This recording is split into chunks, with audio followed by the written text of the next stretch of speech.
All right. Good evening, everybody, or morning, Yo, afternoon, whatever day of time you may be watching. The Anything for a Bit Sportscast. It is a Cowboys win celebration today. That is what we are all here for, ladies and gentlemen. Woo. Tyler, how are you this evening, man? I'm doing wonderful. Really happy It's to a hear Cowboys win. I'm still riding the wave. it. I'm still riding the wave. I got to tell you, man, my brain's a little bit discombobulated right at this moment. Right now, okay. We just finished Squid Game, and that show is nuts. Like I had like butterflies and stuff the whole last episode. It was intense, bro. It really was. Yeah, I've been recommended I to know. watch that show. It's a little bit different, right? You know, you got to kind of get past the idea of watching it in the dub version, the mouths not matching up and everything. But man, it's really good. You know, I'm a guy that doesn't watch a lot of stuff like that either. I prefer to keep my dubbed shows strictly to anime, but Squid Game is dope. So I guess I'm just not watching that much TV these days, unless it's the Cowboys. Moving on to the Cowboys.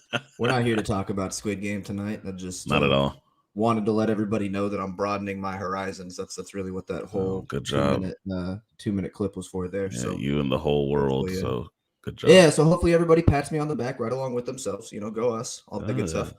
But the Cowboys, down goes the clapper, baby. Garrett never had a chance. Never had a chance, bro. I mean, look, I know you did the show solo, the preview, and I certainly appreciate you for that.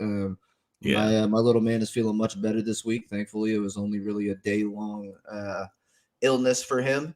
Love to see it. But I thought you made some really good points. Called out some good stuff, and a lot of that came to fruition. And ultimately, between the two of us, we were pretty damn close on that score. If I got it right, I think you had it at 38-20, and I had it at 37-17. Yeah. I didn't want to give him over 40. It felt there was something. It's hard to project over 40, right? It's hard to predict a 40-point score. But I mean, we were at 37-38, so. Yeah. And I mean, I was right on until, AB decided he wanted to get in on some pick action. Right. Until that pick six, we were sitting at 37-20. So, I'm dead on the Cowboys score, 3 points off of the Giants. And you're 1 point off of the total score period at that point. Yeah. So, I mean, you take out kind of a throwaway play, right? It didn't really impact the game at all. For all intents and purposes, I think we nailed it, bro. I'm proud of us. So, to edify ourselves a little bit more on our own show. Welcome to the Anything for a Bit Sportscast, where we edify each other and constantly tell everyone in here how smart we are. So, final score, 44-20. A thorough thrashing, points for alliteration there, of the Giants team. That's the game for tonight. Okay, we're just gonna edify each other at every turn possible. With alliteration. With or without, I think you get bonus points for alliteration, right? But perfect. It doesn't necessarily have to have alliteration in it. So kind of going through the game script just a little bit. We'll call it a close first half because technically by the score it was 17-10 at halftime. So another close first half. Right. And then a dominant second half. And you kind of put the quotations around the close first half there because anybody watching the game could see the direction that game was going. right? Yeah. And honestly, the reason that it was as close as it was just a couple early miscues, right? Right. The bat down interception on Dak. And then what was the other one? Is there a fumble? Yeah, there's a fumble on the 5th drive, 3rd Cowboys drive. That's right. Dak. Yeah, Dak fumbled Dak lost the the ball. snap. Right. Yep. It was a That's bad right. snap. Mm-hmm. Yeah. Yeah. That's right. We'll get to that in a little bit. But yeah, just a few, right? So you got the interception, the fumble. Mm-hmm. Yeah, so and that's through the first quarter, I believe. Let me just make sure. Yeah. So Right. yeah, and the only time that this team has shown, or really that their opponents have been able to keep up with them, minus the Tampa Bay game, is turnovers. That's it. So Right. And you look at the rest of the box, as you go on the game, 14 points in the second, 10 points in the third, 17 points in the fourth. right. So you go 2 scores, 2 scores, 3 scores the rest of the way for the next 3 quarters. Right. So I mean, it was a dominant performance. A bit of a slow start. I don't know about you, but I'm really not too concerned about that. It's just little things that need to get cleaned up. It can hurt you in a tight game. Gotta hope that we don't see that stuff in a tight game. But I think for the most part, I'm pretty well okay with the body of work that the team put together in that game. Yeah, if I had to, which I'm going to.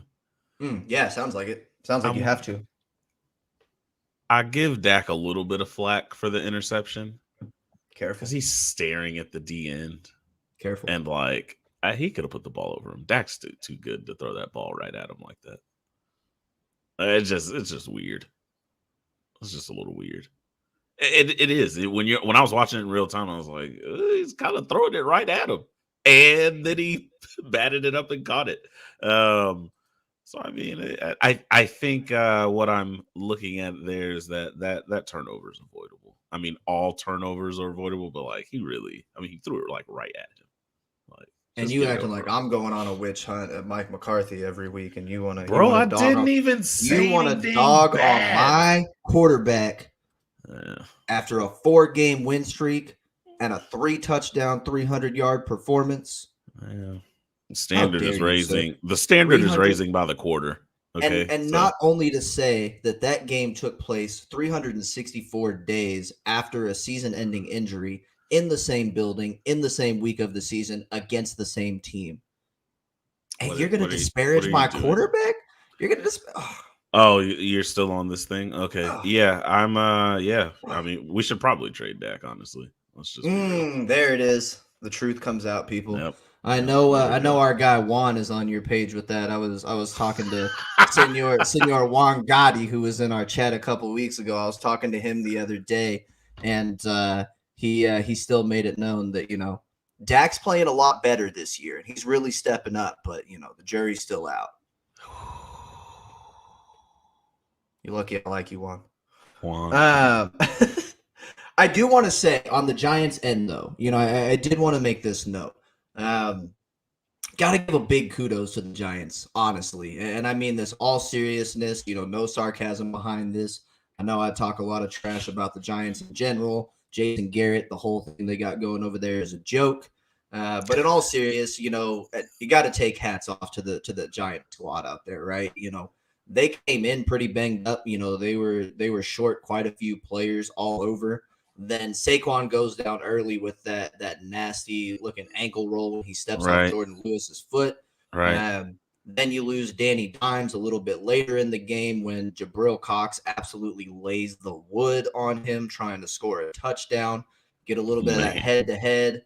That was scary, man. Old boy was. I mean, Daniel Jones leaned into that.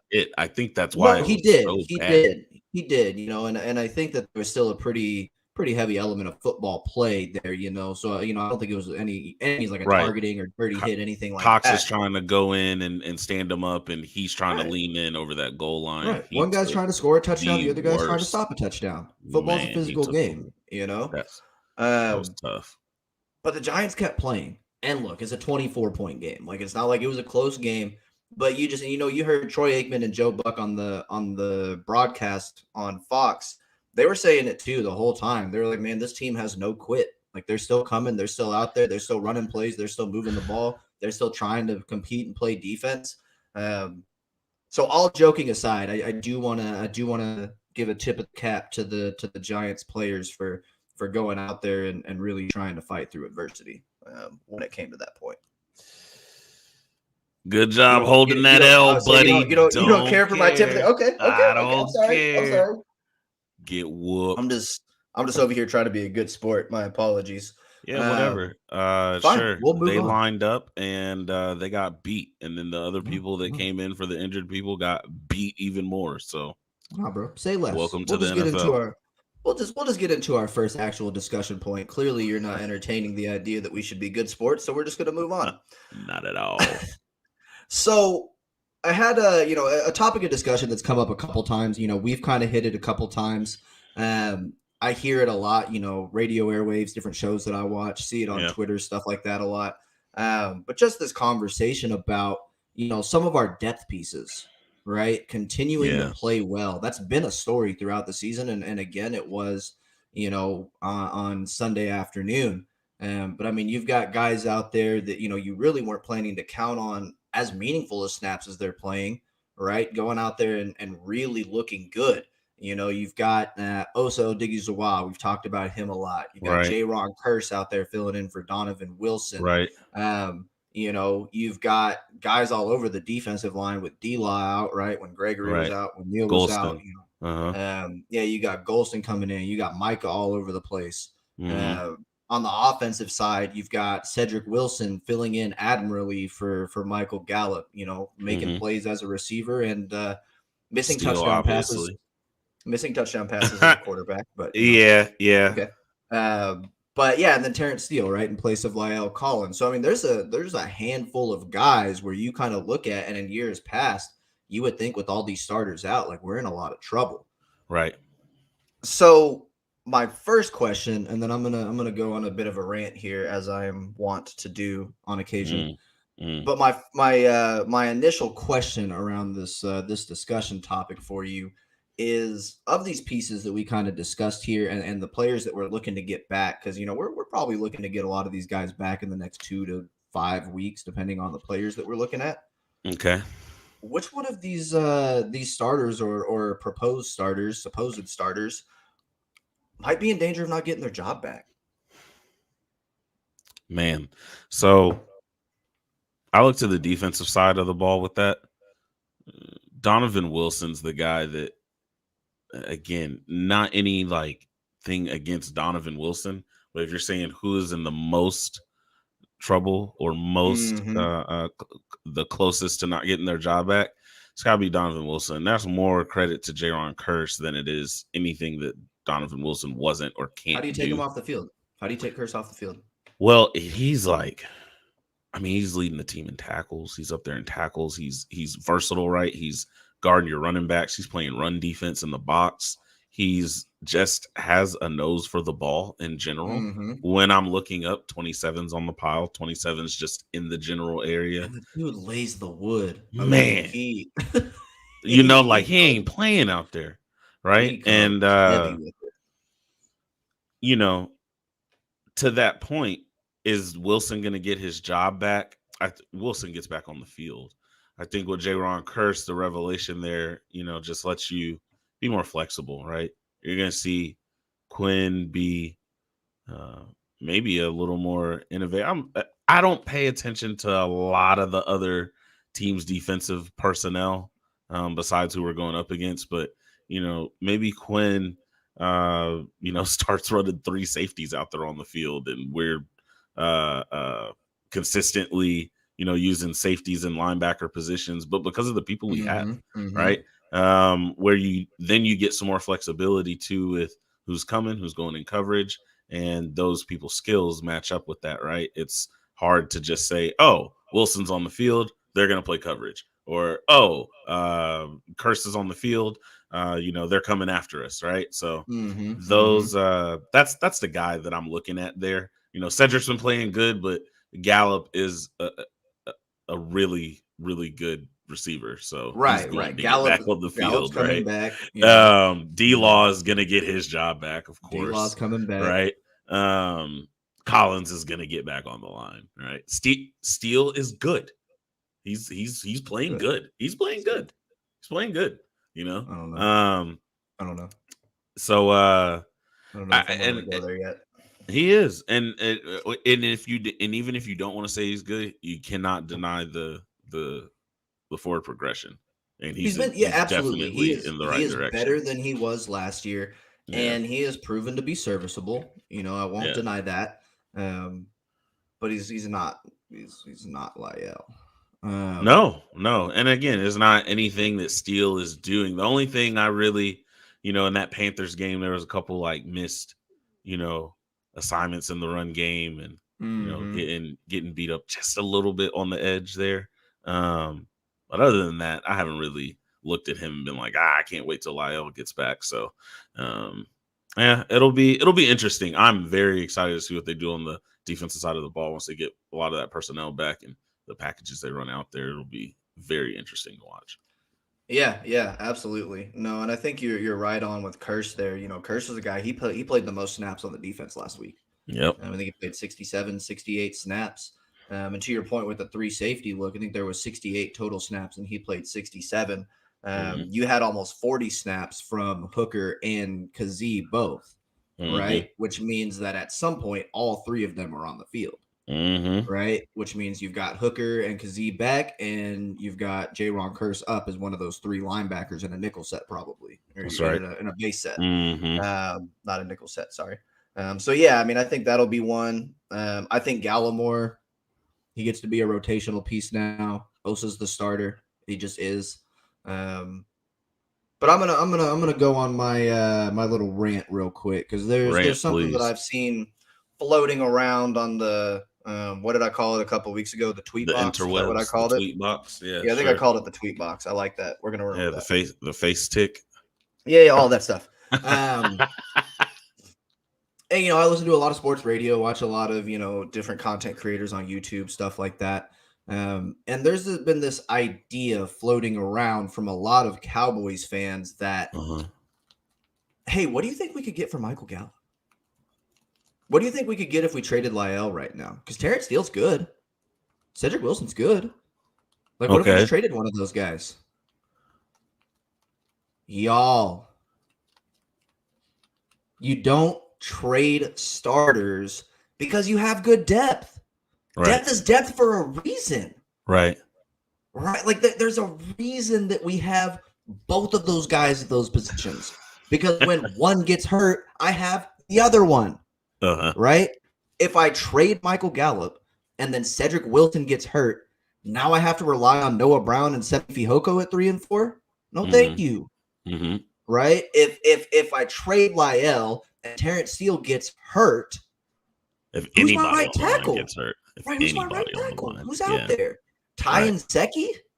Yeah. Give me a break, bro. Who? Exactly.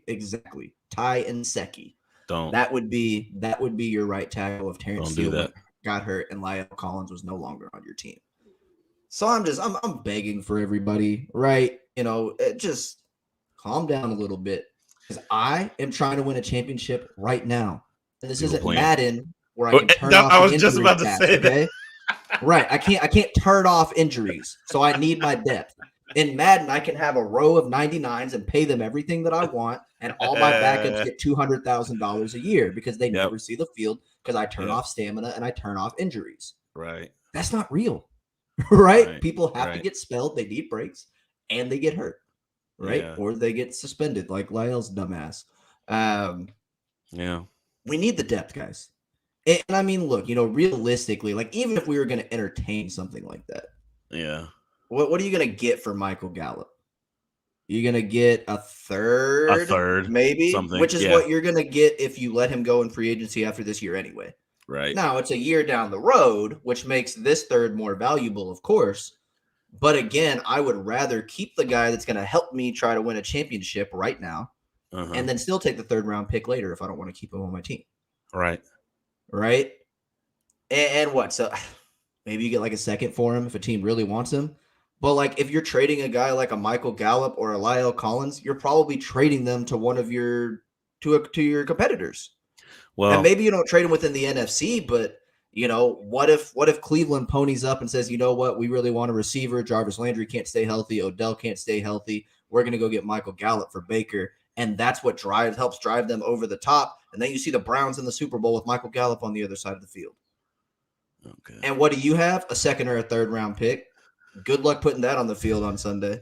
So Michael Gallup's the missing piece in Cleveland. I'm just drawing up. I'm just drawing. No, I got you. I'm just drawing up a scenario. That scenario is about as ludicrous as everybody who wants to trade him in the first place. Okay. I guess there's only two questions, right? What glaring hole do we have on the team that you need to solve through trade? Right. And secondly, and secondly, are we so deficient at some place, right? This isn't a couple of years ago on defense where you look at all three levels and you're like, God help us, right? Give me 10 draft picks. How much? What are you looking for, right? What actually is out there that you're going to be like, that actually puts us in a better position? I would argue that the Cowboys finally, through the draft and a little bit of development, got a team together. We're okay. Like, we're okay. Ride Everybody with chill it. Out. Everybody chill out.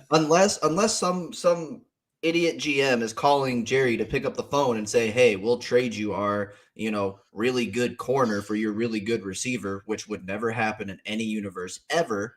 I don't want to hear it. I don't want to talk about it. It's dumb. Yeah. Moving on. Yeah, we're good. I'm mad now. Winners and losers. Good. Talk about the offense. Social media for making Eli mad. Right. L. All of you people who I love so much and really appreciate that you're involved in the show and stuff. I just wish y'all would have better opinions. You know who has... We keep it 100, baby.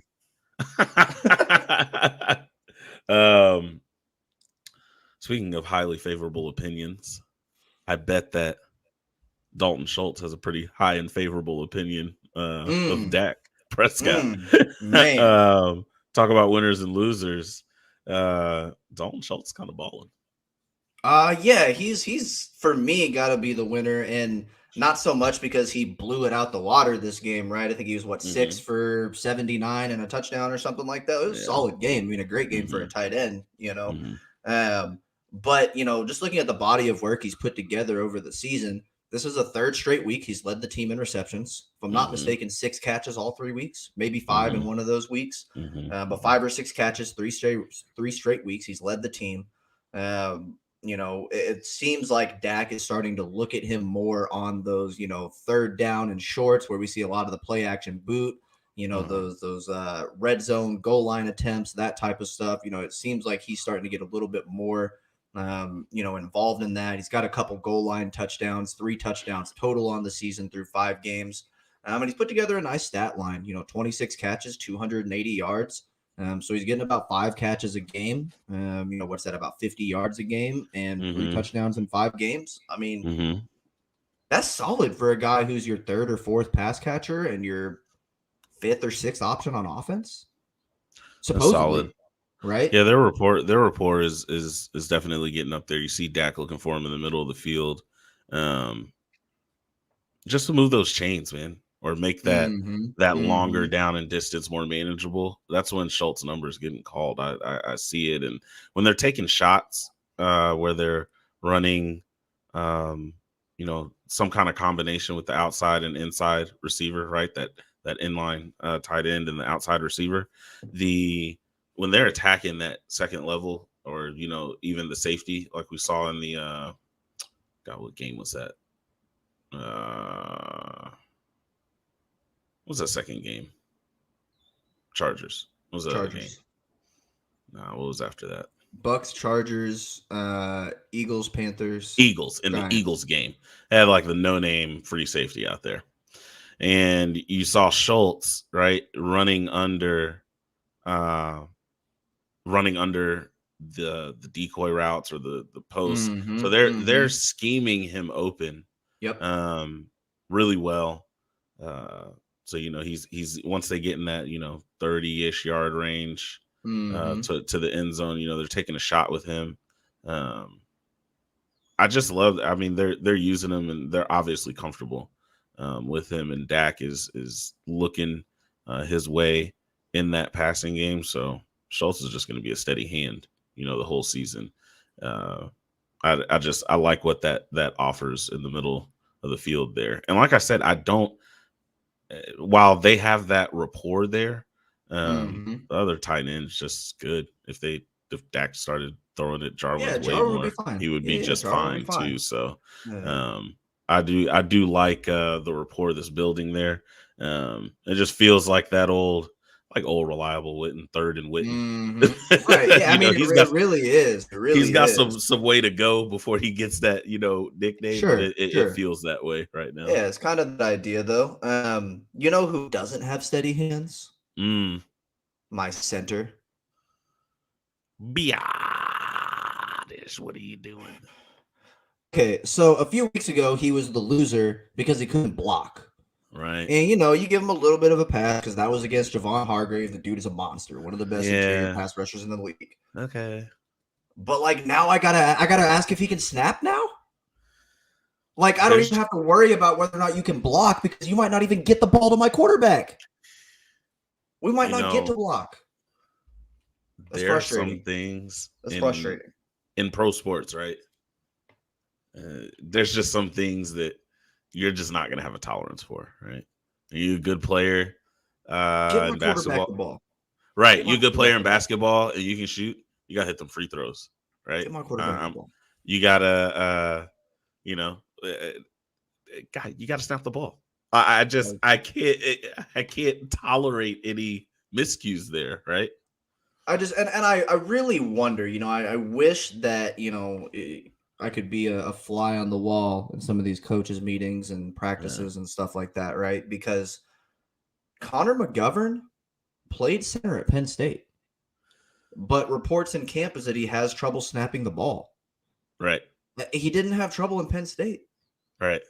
And I'm like 86% sure that he's a better blocker than Tyler Biadish.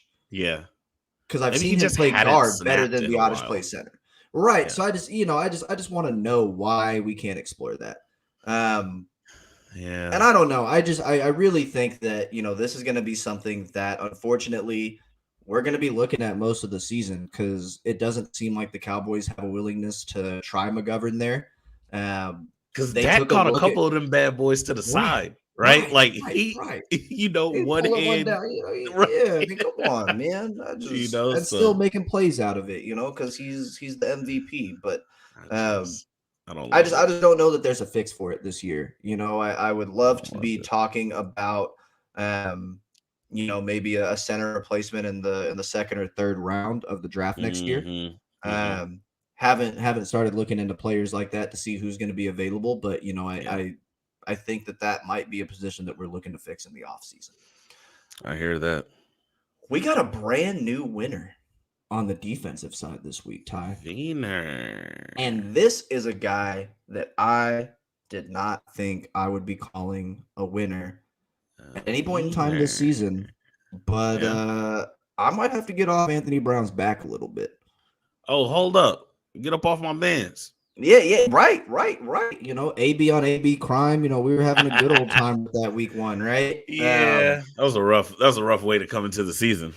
But man, the last couple games, he's really been pretty good. He's got a couple interceptions on the season, and he gets that pick six, which was kind of a nice little exclamation point to stamp on that bad boy at the end of the game. It was. I got tired of watching Mike Glennon throw the ball like he was a halfway decent quarterback because we were just letting him move the ball up and down the field. Yeah, weird.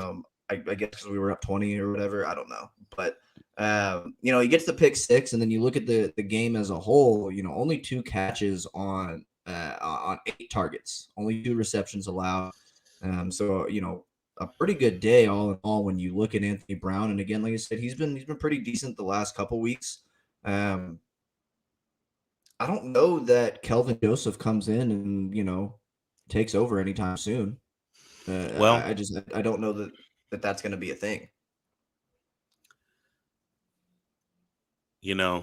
Joseph ain't even getting on the field yet, so I'm going to wait.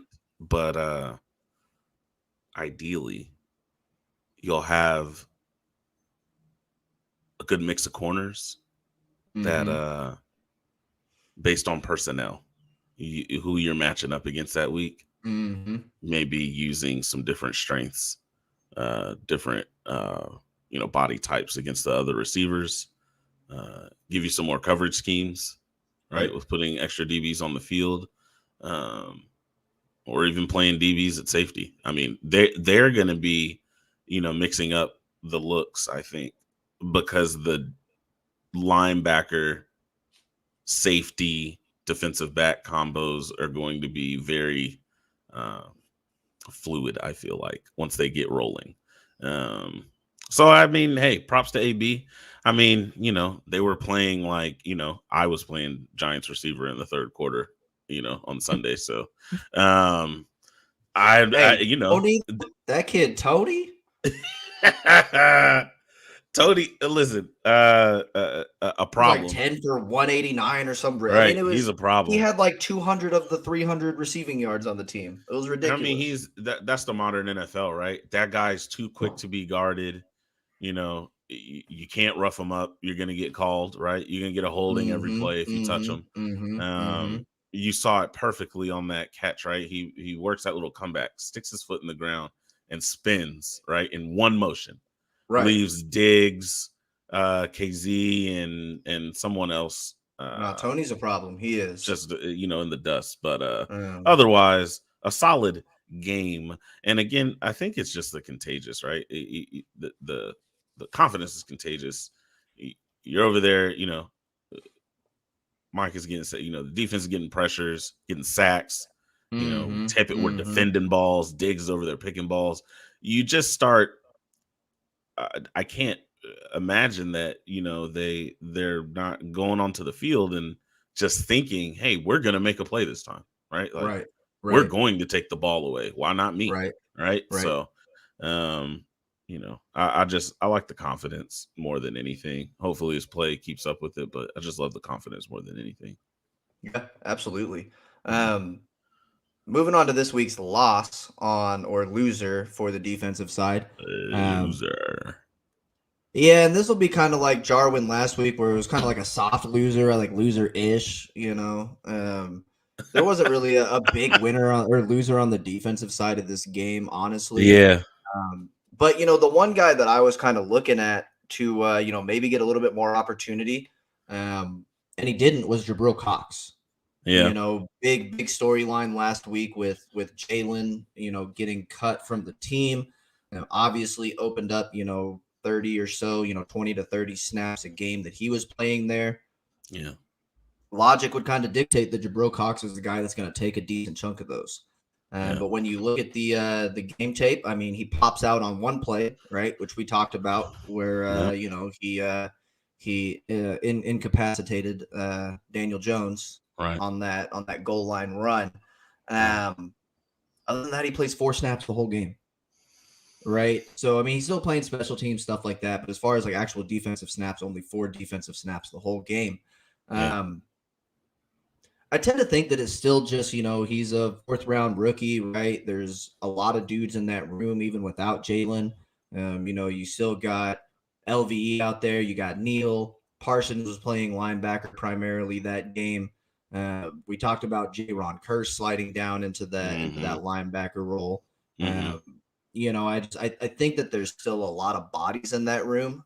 That's what I was going to say. It's a little more crowded at what he does than maybe we were giving credit for. Right. I think be concerned at all. I don't think so. I think it speaks to the depth and flexibility of the defense more than an indictment on Cox's ability. I just want to see him out there. I really do too. Because I think he might be your best pass defending linebacker right now. I said that at the beginning of the season, and we haven't got to see it. But coming out of college, that's what he put on tape, was that he was going to defend the pass better than anybody that we have. Right. He played safety in college as like a hybrid safety linebacker, kind of that Isaiah Simmons type role. So I don't know. I mean, we're 5 weeks into the season. It's not uncommon for a 4th round rookie to not be on the field that frequently.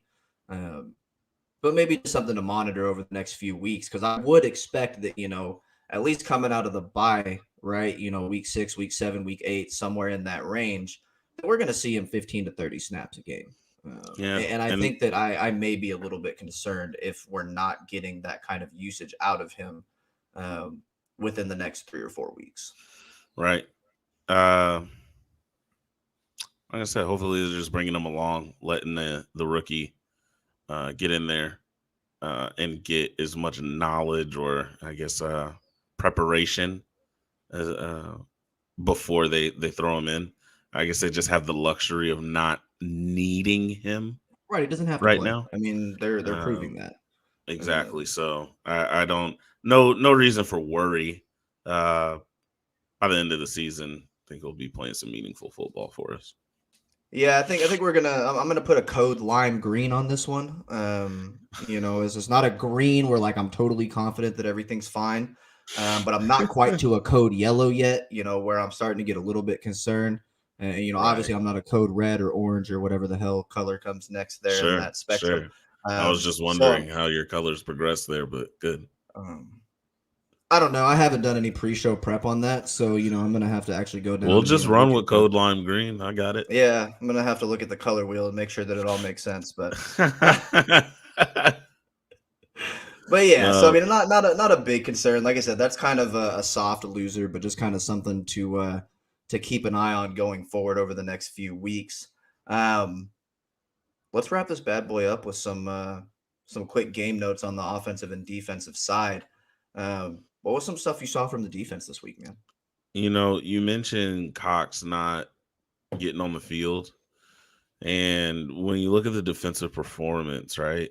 No sacks, but 20 pressures. Yeah, it was more than 20. Yeah. 20 plus pressures. Right. I mean, what's funny is I don't know if you saw it. I saw it on Twitter. Staley's comments. Reporters asking him about. I didn't hear the whole question. I think they were asking about Bosa's sack production. Mm-hmm. And Staley went into this whole thing about how pressures are way more. Chargers head coach. I was like, which Staley? Yeah. There's so many. Yeah. Sorry. Staley. He goes into talking about how the defensive pressures are way more of an indicator of pass rush success, because sacks can be fluky and they can spike. Analytics, so bro. Yeah, and when that's just telling, because I felt like that the whole game, right? I was like, man, we haven't got to the quarterback, but they're not really like getting to do everything they want, right? The only thing that was really working was get the ball out real quick to Tony. I'll say it was a little bit frustrating, right? Because it seemed like we were so close so many times and we just didn't quite get there. Yeah. But yeah, man, I mean, Randy Gregory just he's just, I mean, he was living in the backfield. Who was that out there? Andrew Thomas. Yeah, it wasn't was Thomas. Out. Thomas was out. Again, who knows his name? It's fine. I don't remember who it was. It's someone that we know, though. Like, he was an old Cowboys tackle or something. Oh, Cameron Irving. No, Cam Irving was Panthers. He was Panthers. Yeah, that was Panthers. Panthers, yeah. Either way, whatever. Yeah. It was a scrub, and Randy made him look like a scrub. To the tune of 9 quarterback pressures. Yeah. Which, even though he didn't get a sack, was the most in the league by any individual player this week. Yep. So 9 total pressures. Then Parsons and Osa just doing their thing, both with 4 pressures. Then you had a handful of guys at 2 and a couple more guys that had 1 pressure. So pressure coming from all over the place. There was 6 or 7 guys credited with at least 1 pressure this week. So even though we didn't get to the quarterback, the pressures were still there. To your point, the pressure still made an impact on the game.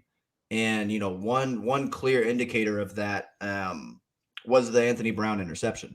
That Absolutely. pick 6, if you go back and look at it, that's because Randy Gregory made Mike Glennon get rid of the ball, and he couldn't see anything but Randy Gregory coming into his face. He could only see Randy Gregory coming at his face. That's it. Yeah. And he let go of that thing. AB jumps the route, takes it home for a pick 6.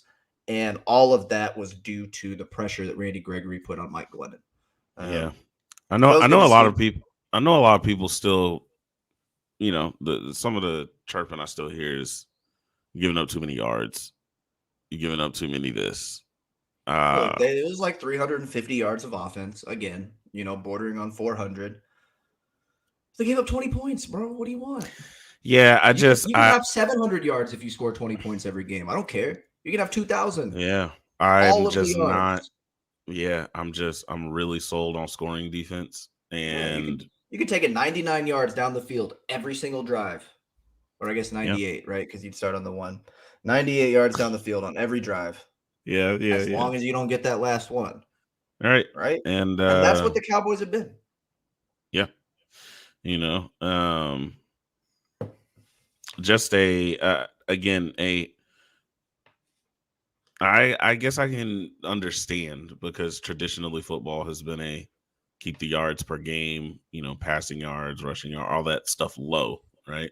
Along with the other defensive stats. I just think that, in the modern NFL, we're going to have to readjust, man. People are going to move the ball 300, 320, 350 yards in a loss, right? Because of the way the game is called now and the things that are allowed. You just got to be able to stop people from scoring. So hats off to the Cowboys defense. Again, they should have beat the Giants, but you got to play the games each week, and to hold them to 20 points is solid. Is Trayvon Diggs a lock for Dpoi? He's got 6 interceptions in 5 games, 1 in every game this season, 2 in another one, of course. Obviously, he's Let me reframe that question. Let me reframe that question. Why? So he, obviously is going to fall. First of all, ride the fence, bro. Don't ride the fence. If he kept Don't do it. An interception per game base, he would absolutely be the defensive player of the year. He might even because right? he might be the best corner of all time, right? He'd have 20 interceptions at this pace. So I don't think if he didn't pick another ball this season, if he didn't pick one more, he'd still be top 5. Right, but kept the coverage grade. He'd still be top 5. Right, but kept the coverage grade and the low passer rating against. Absolutely, he's right at the top of the list. I can't, unless someone comes on, because what other player would you even be talking about like that right now? The same guys, Aaron Donald, right? You'd be looking at a guy like that you're looking at every year. One of those pass rush guys, maybe a TJ Watt. Nobody has that stat jumping off the page: 6 picks in 5 games, right? Or like nobody's on pace to nobody's on pace for 30 sacks of the season. Exactly. That's crazy. That's crazy. It's not. I think it's more likely than not, and that's if he doesn't keep up the interception pace. Right. Let's just say, and this would be a reduction of his pace, right? Let's say he doubles his pick total, which I think would definitely be a lock for Dpoi, right? Right. If he were to get 6 more interceptions over the course of the next 12 games, so going from basically one every other game, he'd have 12, which would be a Cowboys record. So Dpoi, Cowboys record, and that's going at half the pace that he's going at right now. Right. The dude is just having a monster season. I think it's insane to be talking about Trayvon Diggs as Dpoi. We talked about at the beginning of the season how he could, make a step up, but I don't know. And Diggs is an interesting guy too, because teams are throwing at him. They are. He, looking at targets this season, and a lot of this has to do with the Cowboys being ahead in most of their games. But the only person with more targets thrown at him is Anthony Brown. In the league, not on the team. Right? Like in the league, Anthony Brown and Trayvon Diggs are 1 and 2 in targets against. So teams aren't really scared to throw against him right now. And I think you got to kind of look at it and say, what's the trade-off here? They got to stop throwing at him. I was kind of looking at his. You mentioned it though. This is kind of a function of scoring almost 40 points a game. They got to throw the ball. Well, and he does give up yards, right? He gives up catches. He does. He's not like a lockdown, shut down, man up against me. Your dude's gonna go 0 catches for 0 yards, and you're just not gonna throw it my way. Right. Right. He's just a freaking receiver playing corner. I think his coverage is emblematic of the team, right? Like, you may get off a play or two, but I'm gonna make my play, and when I make my one, it's over. Right? Yeah, I think I looked at it. He's giving up on average like 4 catches for 67 yards. Yeah, which is not terrible. It's also not great. middle of the road. Yeah. But if you give me 4 for 67 and an interception every game, you can have those 67 yards. I'll take my Right. interception. Right. My DB might score, but your receiver might not. So, because I don't know that he's given up a touchdown this season, right? Nope. So as long as he's not giving up points and it's just yards, I mean, especially when he's traveling, right? He's had to travel with Keenan Allen. He's had to travel with Moore out there in Carolina. He played a lot on Tony this week. And some of those guys, like those route runners, those quick little guys, that's not his specialty, right? Those aren't the guys in the NFL. These guys, it's one step and they're open off the line, right? Like it's when you have an accurate and higher level quarterback, that ball is going to get completed. They are going to run after the catch. So, not so concerned with the yardage statistics with a part player or the defense as a whole. Word. Yeah. Cool. So let's wrap things up talking about the offense here. And I kind of just want to hit a couple of these stat lines real quick. And then there's a discussion topic to kind of wrap everything up here. We'll get out of here for the night here shortly. But just a couple more quick game notes on there. Same story as it has been the last couple weeks. Zeke and Pollard out there having their way. All right. They're both over 5 yards a carry, almost 5.5 on the day. Zeke goes for 100 yards again, gets another touchdown, gets a second touchdown on that beautiful little fake swing pass. I don't even know what that was. My brain got fried on that play. I short circuited for a minute. It was ridiculous. It was way too beautiful. What have they got in the bag if that's what they brought out? Right. And speaking of in the bag, the other play that you saw was that Cedric Wilson pass, right? 22-yard completion that should have been a touchdown. Should have been. He had CD and Noah Brown butt naked, way behind everybody. Cowboys were supposed to score 50 points. I'm not mad about it. It just would have been cool to see a touchdown. No, I'm just saying. And like Ced knew it too, right? Like you can see Cedric is sitting there like, I can't believe I missed the touchdown. Because he was a quarterback, right? Like he has quarterback background. So, but that was still a fun play to see, a nice little wrinkle. Pretty nice day from the wide receivers. Not a blow up day for either one of them. But CD going 4 for 84 and a touchdown. So you saw some of those chunk plays there. Amari with his third straight 3 reception game, so 3 for 69 and a touchdown. And look, maybe the volume isn't super high the last few weeks, but if you give me 84 and 69 yards and a touchdown each, I don't care. That's fine. That's what I was gonna say. They're converting on the plays where they got to hit, right? Right. I'm taking my shot. Okay, I'm gonna make sure I hit this one, right? Right. I think they've each had one kind of stinker of a game, right? Where they were like 3 catches, 20 yards, something like that. CD had that game last week, and Coop was a few weeks back there. Yeah. But I mean, other than that, man, that's fine. It's if Dak only has to throw the ball 30 times a game to get a 25-point win, then great. Moving on. Like that's totally fine. Speaking of Dak. Final little wrap-up convo piece here. Speak of the man. Respectfully. Speak of the man. Respectfully. Dak had his 4th 3+ touchdown game in 5 games this season. Dude's out there balling, doing his thing, 302 yards. I think he was like 22 of 30 or something like that. So another nice completion percentage day.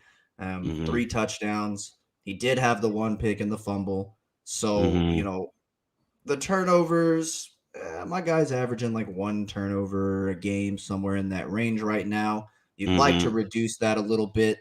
But overall, I mean, Dak is having a stellar year. I don't think anybody's going to argue that. You watch him out there. I mean, he just looks like one of the best in the game. But I ask you, good sir, where does he rank amongst the best in the game? Where's Dak on your MVP list 5 weeks through the season? Man.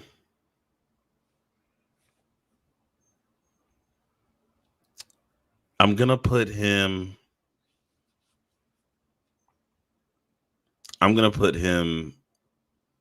right behind Kyler Murray.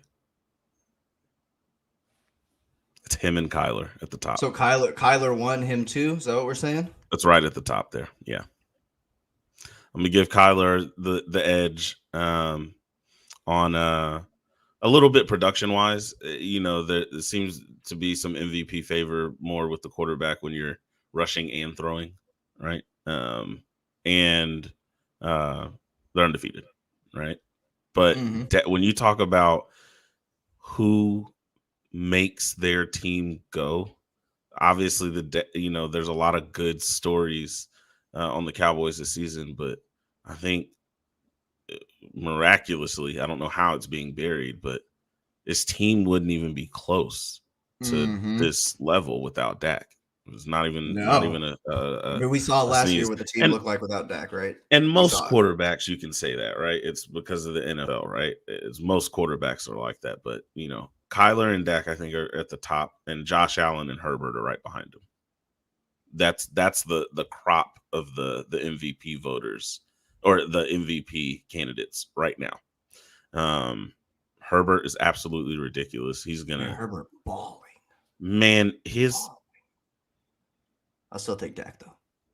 Yeah, but he is on pace for some ridiculous level of efficiency this season, right? Josh, hold up. We have a Juan Gotti sighting, and look, my guy Juan. Look at that. Top five. We were just talking about how my guy Juan has been on the Dak hate train for so long. And look at that. We're gonna screenshot this. We're gonna post it. We're gonna post it on Facebook. We're gonna put it everywhere. Juan got. Oh, see, now he in the chat saying top 6. I'm not showing that one. You said top 5. You can't take it back, and I don't even want to know who the other 5 are that you might put in front of them.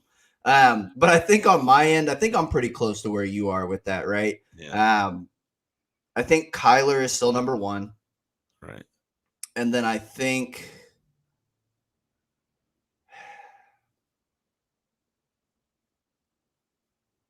Give me Dak. Yep. Allen. Yep. No.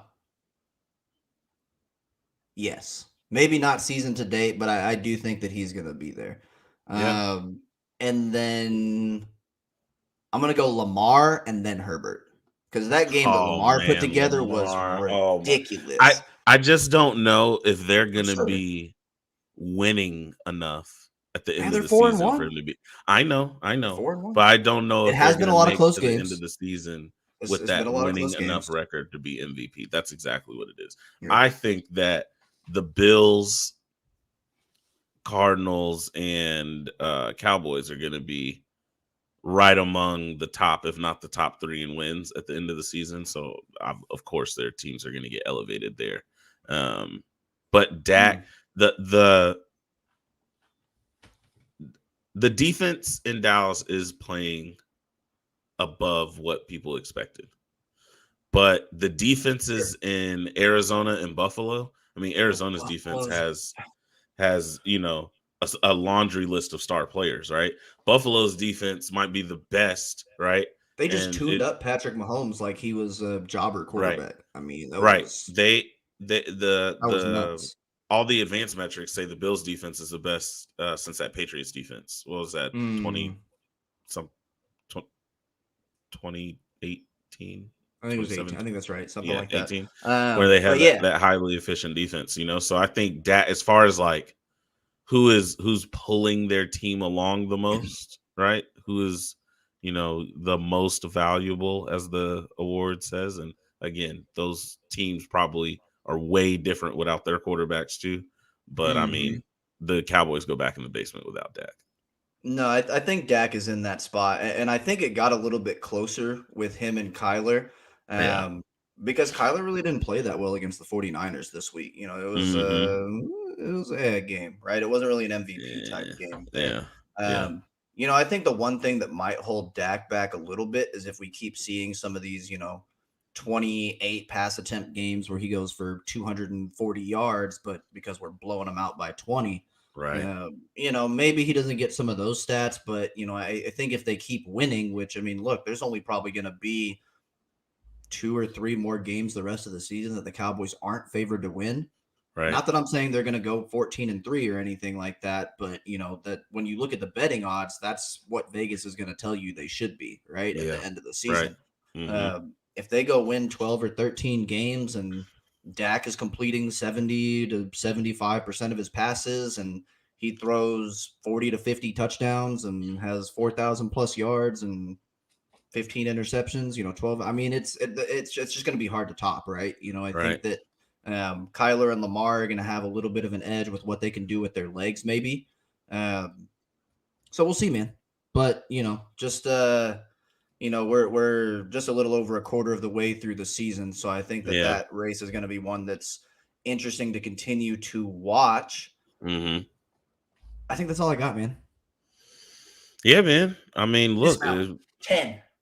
Perfect dismount. We'll just keep. We're gonna keep rolling, baby. Next up, let's do it.